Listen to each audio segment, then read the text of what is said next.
कि कुर्सी है तुम्हारा ये जनाजा तो नहीं, कुछ कर नहीं सकते तो उतर क्यों नहीं जाते। जो गौ रक्षक है जिसका नाम मोनू है वो आपके लिए मोनू डार्लिंग बन गया है।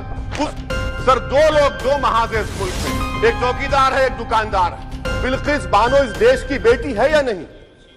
जिस बिल्किस बानो को 11 लोगों ने रेप किया, प्रेग्नेंट थी, उसकी मां का रेप किया, उसकी बेटी को कत्ल कर दिया, उसकी मां का कत्ल कर दिया, आपने कातिलों को रिहा कर दिया। ये आपका कॉन्शियंस है।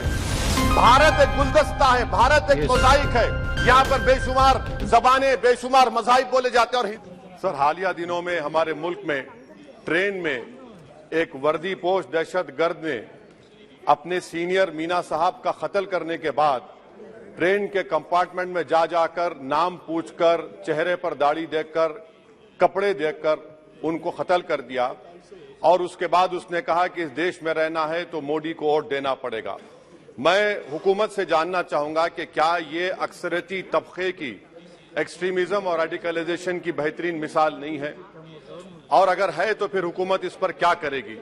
सर हमारे आइन में, संविधान में लिबर्टी ऑफ कॉन्शियस को लिखा गया, तमहीद में, यानी जमीर की आजादी का जिक्र किया गया है।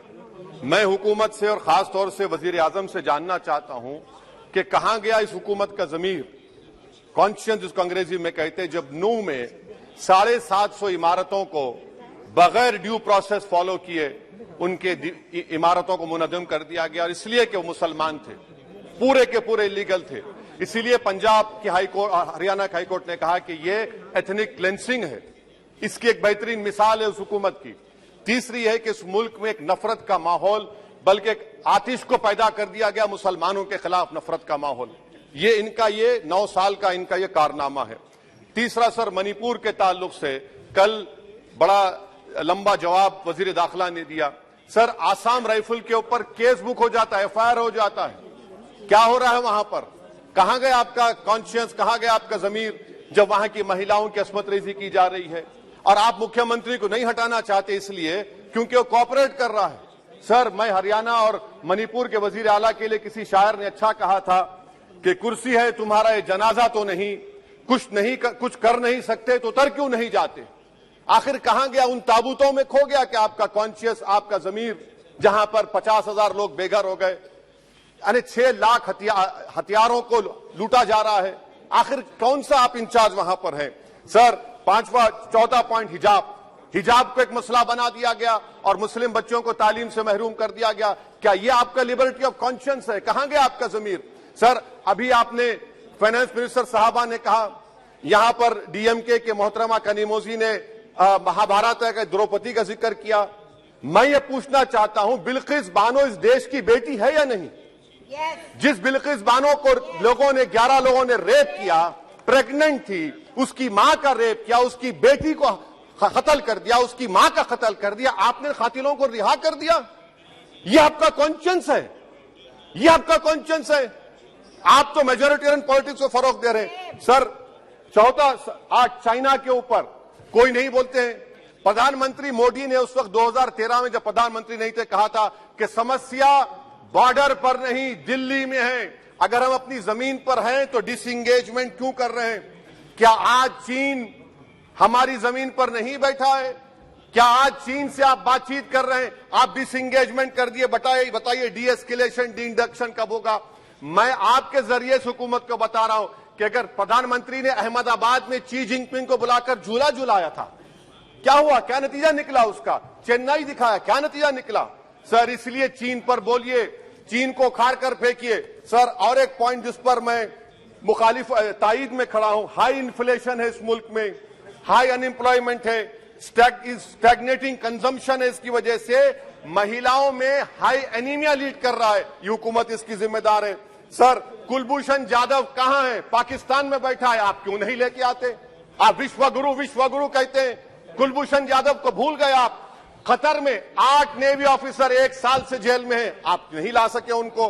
सर और एक चीज, 1991 का प्लेसेस ऑफ वर्शिप एक्ट इस ऐवान में पास किया गया था कि तारीख के जख्मों को नहीं खुरेदा जाएगा। आप खुरोद रहे हैं उनको। मैं आपको इंतबाह दे रहा हूं, वार्न कर रहा हूं, इस मुल्क को नब्बत के दहे में मत लेकर जाइए। 91 का एक्ट सुप्रीम कोर्ट में जवाब दीजिए कि आपकी हुकूमत 91 प्लेस ओवरशिप एक्ट की कायम है, उस पर कायम रहेगी। यूसीसी सर, इस यूसीसी का फॉर्मूला क्या है? एक मुल्क में एक मजहब, एक कल्चर, एक जबान। ये तो डिक्टेटरों का फॉर्मूला है। भारत एक गुलदस्ता है, भारत एक मोजाइक है। यहाँ पर बेशुमार जबानें, बेशुमार मज़ाहिब बोले जाते हैं और हिंदू अनडिवाइडेड फैमिली में sir I am concluding 8 crore 75 Hindu खानदानों को 3,800 करोड़ डिडक्शन मिला।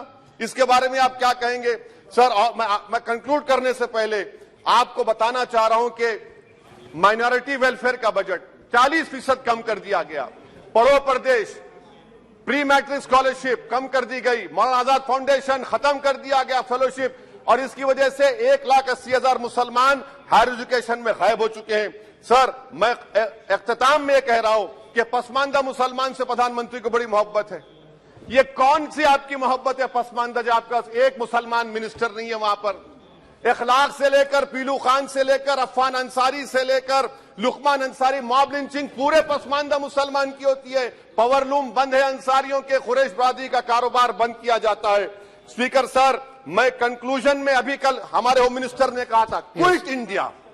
अगर इनको मालूम हो जाए कि क्विट इंडिया का नारा एक मुसलमान ने दिया था तो वो भी नहीं बोलेंगे। वो नहीं मालूम था उनको। उसका मैं कंक्लूड कर रहा हूं, उसका नाम यूसुफ मेहर अली था सर। यूसुफ मेहर अली ने क्विट इंडिया का नारा बनाया, जिसको महात्मा गांधी ने सारे देश में एक पैगाम किया। मैं कंक्लूड कर रहा हूं सर, इस देश में अगर आज क्विट इंडिया करना है तो कहना पड़ेगा चाइना क्विट इंडिया। जो गौ रक्षक है, जिसका नाम मोनू है, वो आपके लिए मोनू डार्लिंग बन गया है, उसको कहिए क्विट इंडिया। सर, जो लोग तुष्टीकरण की राजनीति आप कर रहे हैं, आप हिंदू अक्सरियती लोगों में हथियार बांट रहे हैं, ये आप देश के लिए खतरा पैदा कर रहे हैं। Sir, I am concluding. इसीलिए हम आपसे अपील कर रहे हैं कि हुकूमत से कह रहे हैं कि आप जो सियासत कर रहे हैं, इससे नुकसान देश को होगा। प्रधानमंत्री जब खड़े होकर जवाब देंगे, हम उनसे पूछना चाह रहे हैं, पॉइंटेड क्वेश्चन है, क्या देश बड़ा है या हिंदुत्व गोलवालकर की आइडियोलॉजी बड़ी है? मैं इस तहरीक अदम एतमाद की तायद में खड़ा हूं और हुकूमत की मुखालिफत में। सर, एक आधा मिनट सर, दो लोग, दो महाज है इस मुल्क में, एक चौकीदार है, एक दुकानदार है। एक चौकीदार है, एक दुकानदार है। जब जुल्म हम पे होता कोई मुंह नहीं खोलते। यूएपीए का कानून अमित शाह ने लाया, इन दुकानदारों ने तायद की। आज उस यूएपीए का कानून में 83 साल का बुढ़ा सिपर खत्म करो, सिपर नहीं होने से मर गया।